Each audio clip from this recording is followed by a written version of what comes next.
जो youth convention से खिताब किया आर्मी चीफ ने, अगेन एक बहुत अहम, और तीसरा उनका खिताब कुछ ही दिनों में हम देख रहे हैं कि जिस तरह से वो एड्रेस कर रहे हैं मुल्की मामलात को, एक तरह से एक नैरेटिव बना रहे हैं, जो सब कुछ हो रहा है इर्द गिर्द उसके बारे में बात कर रहे हैं। सो स्टार्टिंग फ्रॉम जो उन्होंने कहा कि ये बयानिया जो बना रहे थे डिफ़ॉल्ट का, ये कहाँ है वो लोग? सो मुल्की मईशत ट्रैक पे बड़ा आज पहली दफ़ा मेरा ख्याल है इमरान खान और आर्मी चीफ जो है ना आमने सामने हुए हैं। आमने सामने से मुराद मैं कह रहा हूँ कि एक दूसरे को डायरेक्ट उन्होंने एड्रेस किया है। इमरान खान साहब तो पहले कर रहे थे, तो आज आर्मी चीफ साहब ने उन्होंने सीधा जो इसको टांट कहें कि तंज किया, इसको रिडिक्यूल करें कि उनका मजाक उड़ाया, या उनको मॉक किया कि भाई साहब आप तो पिछले 2 साल से कह रहे थे कि पाकिस्तान डिफ़ॉल्ट करने वाला है, ये डूबने वाला है, खुदा ना खास्ता इसका वजूद ख़तरे में है, ये श्रीलंका बनने वाला है। फिर से उसके बाद बांग्लादेश की मिसालें मिल गई, वो उन्होंने सुनाई। सो ये खान साहब का ये नैरेटिव था कि ये पाकिस्तान डिफ़ॉल्ट कर जाएगा और पाकिस्तान नहीं चल सकेगा, और ये नाहल नलायक और करप्ट लोग जो आए हैं तो इनको, और वो बार बार कहते थे कि इनको सारी सपोर्ट आर्मी दे रही है, लिहाजा आर्मी के गले में ये चीज़ें पड़ जाएंगी। सो अब तक हमने देखा था कि आर्मी चीफ ने जितने भी पब्लिक एड्रेसेस किए हैं, उन्होंने इमरान खान साहब का कोई इस तरह की बात का जवाब उन्होंने नहीं दिया। सो वो, हालांकि खान साहब जैसे मैंने कहा माजी में उन्होंने 3-4 दफ़ा बड़े सख्त अटैक किए थे और बड़े गुस्से वाले उनके बयानात थे। वो चाहते हैं कि आर्मी चीफ को गुस्सा आए, वो प्रवोक कर रहे थे ताकि ये जो मौजूदा एक हाउस ऑफ कार्ड्स इन्होंने बनाया हुआ है ना, तो ये गिरे और वो कोई बहुत बड़ा एक्शन लें। खान साहब ने कोई ऐसी बात अब तक छोड़ी नहीं है जो उन्होंने ना की हो। किसी बंदे को भी गुस्सा आ सकता था और उसका ये गुस्से का इजहार वो करती भी रही है एस्टेब्लिशमेंट। ये नहीं है कि उन्होंने नहीं किया, ठीक है, स्टेटमेंट नहीं दिया, प्रेस रिलीज नहीं दी, खान साहब की तरह कोई मीडिया टॉक नहीं की, लेकिन उन्होंने स्टेप्स पूरे लिए। और खान साहब को पता था कि जब भी मैं आर्मी चीफ पे कोई बात करूंगा, उनको हिट करूंगा, तो वो कुछ ना कुछ रिएक्ट करेंगे, और वो इंतजार कर रहे हैं कि मेरे इन बयानात के बाद आर्मी चीफ को लूज बाल करें। जैसे खान साहब तो रोजाना लूज बाल करते रहते हैं, पहले भी होती रहती हैं, अब वो आदी हो चुके हैं। उनके जो कंसिक्वेंसेस थे, इससे ज्यादा क्या हो सकता था? वो पहुंचे मिलिट्री कोर्ट या उसका मिलिट्री ट्रायल तक बात तो पहुंच चुकी है। खान साहब को लगता है कि मेरे पास लूज करने के लिए कुछ नहीं है। लूज अगर आप करना है तो वो एस्टेब्लिशमेंट करेगी या कर रही है, या ये शहबाज शरीफ इनकी हुकूमत करके मैं तो गेन कर रहा हूँ, मेरा तो वोट बैंक भी बढ़ा है। मुझे तो 8 फरवरी जो था उसमें भी बड़ी सारी तादाद में वोट पड़े हैं, सीटें पड़ी हैं, मेरी पॉपुलैरिटी भी बढ़ रही है, और मेरे केसेस अगर देखे जाएँ तो वो भी ख़त्म हो रहे हैं, ज़मानतें मिल रही हैं, आप रोज़ाना की बुनियादों पर नए केसेस बना भी रहे हैं, तो फिर ना बनाते रहें। सो खान साहब ये बात ये समझे बैठे हैं कि मेरे पास लूज़ करने के लिए जो चीज़ें थीं, जिन चीज़ों से मैं डरता था, वो सारी चीज़ें हो सकती या हो चुकी हैं। मसला उनकी बीवी थी बुशरा बेगम पे वो बड़े सेंसिटिव थे, बहुत सेंसिटिव थे कि फेसबुक पे, ट्विटर पे कोई उनके बारे में कोई बात लिख जाता था या फोटोशॉप को छप जाती थी।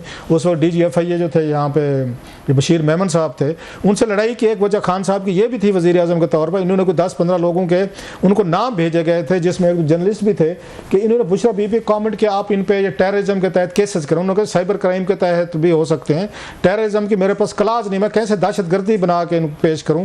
तो खान साहब उस वक्त कहते थे नहीं, जो बुशरा बेगम साहिबा पे जो भी कोई इस तरह की फोटोशॉप कर रहा है, कमेंट्स कर रहा है, आप उनको टेररिज्म के तौर पर उनको ट्राई करें। बशीर मेमन साहब जिंदा है अल्हम्दुलिल्लाह, उनसे पूछा जा सकता है, जिसका उन्होंने रेजिस्ट किया। उन्होंने सर कल को बता भी चुके हैं हमारे प्रोग्राम, जी हमारे प्रोग्राम में भी कह चुके हैं, और वो हमेशा कहते थे, मैंने खान साहब को कहा कि ये चीज़ें कल को आपके खिलाफ इस्तेमाल होंगी, मत करें। लेकिन जो पावर में बैठा, प्राइम मिनिस्टर हाउस में बैठा, वो इन बातों को कब समझता है? अब खान साहब की जो रेड लाइन थी 2-4 थी, अब देख रहे हैं खान साहब को जहन समझते हैं कि वो क्यों इतने रिस्क लेकर बातें कर रहे हैं। आज भी उन्होंने बहुत सारी इंपॉर्टेंट बातें की हैं जिन पे हम आते हैं कि उसका जवाब, जैसे मैंने कहा कि आर्मी ने भी देने की कोशिश की है। अब पहली दफ़ा पब्लिकली उन्होंने, मैं समझता हूँ उन्होंने एक तरह का उनको टांट किया, तंज किया, मतलब माइल्ड लहजे में ये कहते हैं कि टांट। इन तमाम चीज़ों का खान साहब को ये था कि पहली रेड लाइन थी कि खान साहब को ये गिरफ्तार करने की जरूरत कौन करेगा, इतने बड़े सेलिब्रिटी हैं, वज़ीर आज़म हैं। सो पहली तो रेड लाइन वो तोड़ी गई कि खान साहब गिरफ्तार हो गए। फिर भी खान साहब का ट्रायल कौन करेगा, ट्रायल भी हो गए। फिर सज़ा के इनमें अगेन उसमें किस ये जज हुकूमत में जरूरत है खान साहब को सज़ा दे, वो सज़ा भी हो गई। अच्छा, फिर अगली उनकी रेड लाइन थी बुशरा बेगम साहिबा थी कि इनको कोई टच ना करे, मेरे ऊपर जितने केसेस बनाने हैं कर ले। ये खुद भी कहते रहे बुशरा साहिबा को कुछ ना कहे, उनको बहुत बड़ी रूहानी शख्सियत समझते हैं, वो लार्जर देन लाइफ है उनके लिए, एक फिगर हैं वो। वो बुशरा साहिबा भी गिरफ्तार हो गई, बुशरा साहिबा पे ट्रायल भी हो गया, सजाएं भी हो गई, वो भी जेल पहुंच गई। अब ये दो सबसे बड़ी रेड लाइन थी। अब तीसरी ये थी जी मिलिट्री कोर्ट पे उनका वो होना है जी, ट्रायल होना है, तो मिलिट्री कोर्ट भी हो जाएगा या नहीं होगा वटेवर। तो खान साहब को लगता है कि मैं जेल भी चला गया, मेरी बेगम साहिबा भी चली गई, साइफर भी हो गया, तोशा खाना फलां फलूँ सारे हो गए, मैंने क्या लूज़ करना है मजीद? मैं तो लोगों की पब्लिक सिंपैथी ले रहा हूँ, ठीक है करते रहे, लूज़ इन्होंने करना है अब, क्योंकि इनके पास बहुत कुछ है, खान साहब के पास ये मासिव पब्लिक सपोर्ट के कुछ नहीं है। सो मटीरियली लूज़ करने को कुछ नहीं, आज़ादी थी वो भी गई, या पार्टी भी गई, ये पार्टी गई, बल्ला गया, बैठ गया, चेयरमैनशिप गई, लोग गए, सेनेट की ये सारी खवातीन की सीटें गई, सब कुछ तो छीन लिया उन्होंने।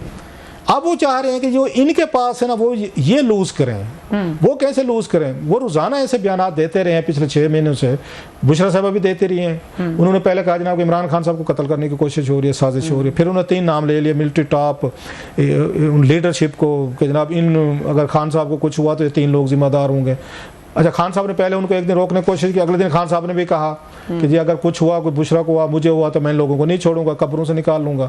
इन बयानात का मकसद था कि आप उनको इतना ये गुस्से में लेकर आए कि अदालतें रिलीफ दे रही हैं, आर्मी कोई एक्स्ट्रा कॉन्स्टिट्यूशनल स्टेप ले ताकि शहबाज शरीफ साहब और इन जरदारी साहब से छुट्टी हो ना, डायरेक्ट जाएँ मसला इनमें। अब इतनी समझ उनमें भी थी कि डायरेक्ट हमने काम नहीं करना, हमने अब इतने भी मतलब वो नहीं थे।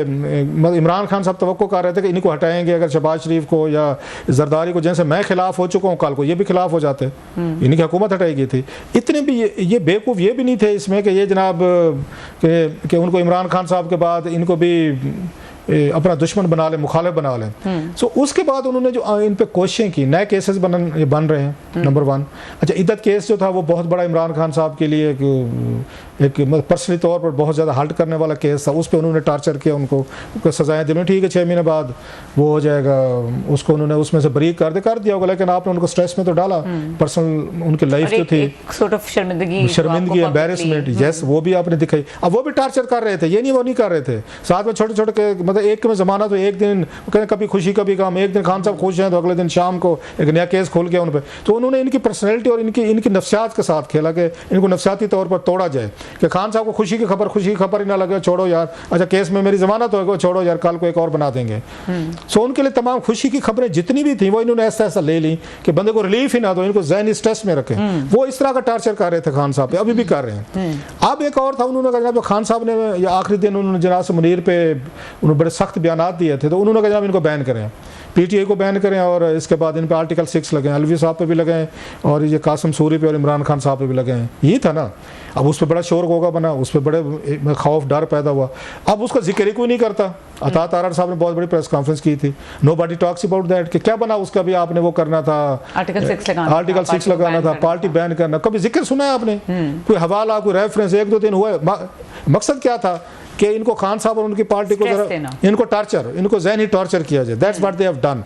वो ज़हनी टॉर्चर इनको करते आ रहे हैं कि खान साहब हाथ में आए हुए हैं। आज जो हुआ है, जो कुछ आपस में जो मैंने कहा, आज उन्होंने आर्मी चीफ ने पहली दफ़ा जो उनको तंज किया है वो बड़ा गहरा तंज है कि वो किधर हैं जो कहते थे जनाब कि पाकिस्तान डिफ़ॉल्ट कर जाएगा, और पूरी कंपेनें चली थी जिसपे मतलब बाज़ अफसोस भी होता है कि मुल्क आपका भी, मुल्क बचेगा तो फिर आप सारी सियासत भी कर लीजिएगा। हमारे यहाँ तो दुआएं मांगी जा रही थी खुदा न खासा श्रीलंका वाले हालात पैदा हो जाएँ, लोगों में यूथ में एक बाकायदा कंपेन चलाई कि जो पाकिस्तान से लोग बाहर गए हैं कि बड़ी तादाद में कि जनाब इसमें लोग जो शिफ्ट हुए हैं, तो उसके पीछे इसका सोशल मीडिया का, इस प्रोपेगेंडा का बड़ा हाथ है कि पाकिस्तान डूब रहा है, यहाँ पे डिफ़ॉल्ट होने वाला है, सब कुछ खत्म होना, हर बंदा पैनिक में आपने डाल दिया। Everybody is in A panic.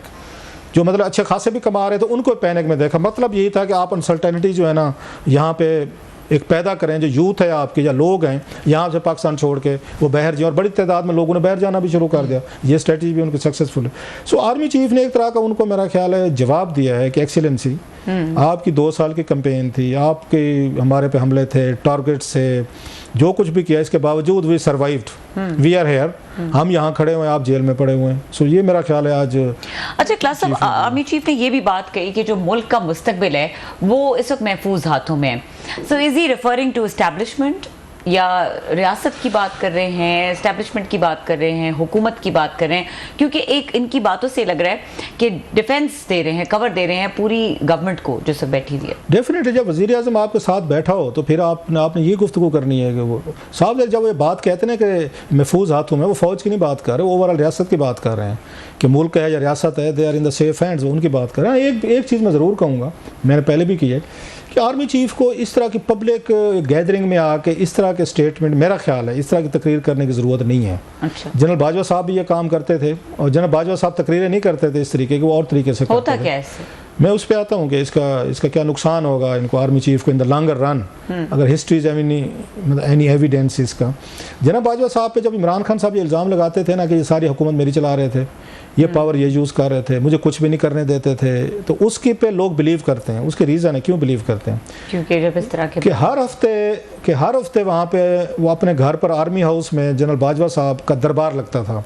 उस दरबार में यहाँ इस्लामाबाद के, लाहौर के, कराची के, कभी कभार वहाँ के, इस्लामाबाद के ज़्यादा टॉप के एंकर्स जो आजकल उनके खिलाफ गुफ्तगू भी करते हैं, सारे मेहमान होते थे वहाँ पर। और ये गुफ्तगू होती 3-3, 4-4 घंटे